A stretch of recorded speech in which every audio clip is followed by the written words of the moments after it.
le Doliprane, ça va passer. Je porte mon enfant, vous, je ramène à la maison.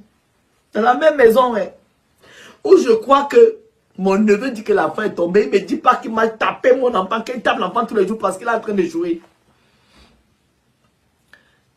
Le jour-là, je ne peux pas aller travailler au restaurant.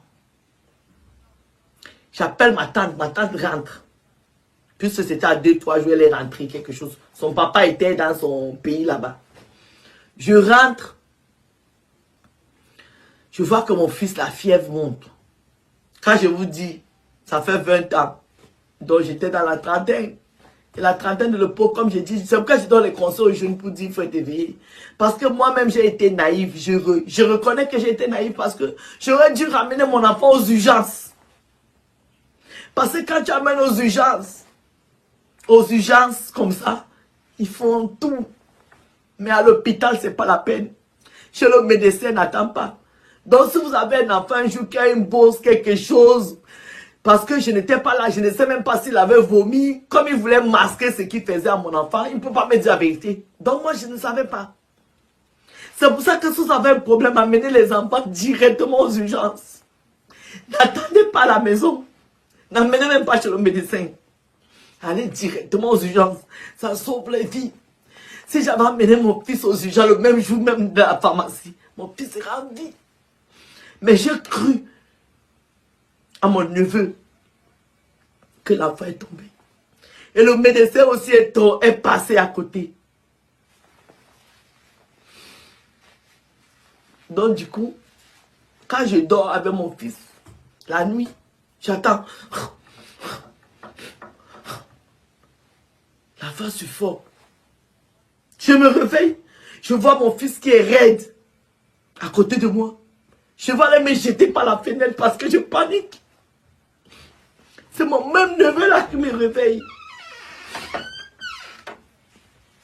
Salut Loulou, s'il te plaît. C'est mon même neveu là qui me dit, Tata, ne saute pas. Lui-même aussi panique, mais il ne veut pas me dire la vérité. Je prends. J'appelle les pompiers. Les pompiers arrivent. Avec mon même neveu. Il ne dit pas la vérité. Les pompiers ne disent pas la vérité. Les pompiers ne disent pas la vérité. Les pompiers ne disent pas la vérité. Les pompiers me posent les questions. Qu'est-ce qui s'est passé? Je dis, ah, moi j'étais allé travailler. On a un restaurant. Donc je pars là-bas, je laisse la voisine camerounaise qui était à côté. Elle entendait comment le neveu tapait mon fils. Mais tous les jours, elle ne me disait pas. Elle allait dire à la police que, oh, quand moi je sors pour aller au restaurant, elle entendait comment le garçon maltraitait le petit enfant que j'ai laissé. Mais cette femme ne m'a pas dit. Elle ne m'a pas dit. Elle a gardé ça pour aller dire à la police. C'est la police qui me dit après. Donc quand j'amène mon fils aux urgences à Robert Debré, mon fils est déjà à mon clinique. Le cerveau, le sang a déjà envahi le cerveau de mon fils. J'arrive là-bas. La première des choses que je fais, j'appelle ma soeur. C'est pourquoi je vous dis, il faut toujours avoir sa soeur. La première personne que j'appelle, c'est ma soeur Nadine Lombat. Elle était enceinte jusqu'à là-bas. Elle était enceinte peut-être de 8 mois. Elle était enceinte peut-être de 8 mois. Je l'appelle. J'ai dit que Jason, ça ne va pas. Elle passe sa voiture, elle me trouve à l'hôpital. Vous savez, les médecins, quand vous les voyez sortir, ils ne vous regardent pas dans les yeux, ça veut dire que ce n'est pas bon. Donc je suis assise là. J'attends. Ma soeur arrive. J'avais un autre ami là, un ami français. Je l'appelle aussi parce qu'il aimait beaucoup mon fils. Il prend sa moto, il débarque. Donc à l'hôpital, on est là peut-être 10. Ma tante qui avait le restaurant aussi débarque. Ma tante qui avait le restaurant aussi débarque à l'hôpital. On est tous là, on attend. Les médecins posent des questions. Qu'est-ce qui s'est passé? Je donne toujours la version de mon neveu. Et quand c'est comme ça, Les Blancs tout de suite, maltraitance, hein, ils ne tournent pas.